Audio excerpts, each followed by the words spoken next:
విజయనగరం జిల్లా టీడీపీలో భారీగా చేరికలు జరిగాయి. విజయనగరం ఇన్ఛార్జి అదితి గజపతిరాజు దాదాపు 15 కుటుంబాలు చేరాయి.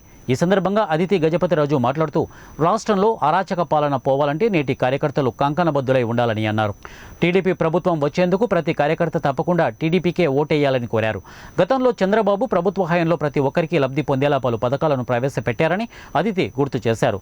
రజక, కుమ్మరి, క్షవర, చేనేత, రైతు ఇలా ప్రతి వర్గానికి చంద్రన్న పేరుతో పథకాలు ప్రవేశపెట్టడం జరిగిందని ఆమె అన్నారు.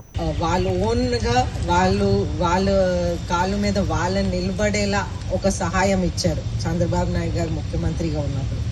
అయితే అలాగా ఆటో ఇచ్చారు, అంటే ఒక 90% సబ్సిడీ ఇచ్చి ఆ విధంగా ఇన్నోవా కార్ ఇచ్చారు. ఇటువంటి అంటే ఆ మనిషి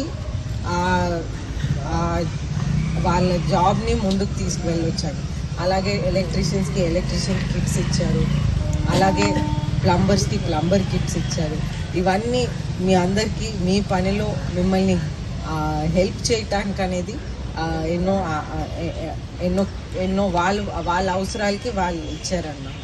అలాగే హెయిర్ కటింగ్, సెలూన్కి కుర్చీలు, ఆ విధంగా అందరికీ ఒక్కొక్కటి ఎవరికి ఏది అవసరమో చూసి జాగ్రత్తగా వాళ్ళకి అందించడం జరిగింది.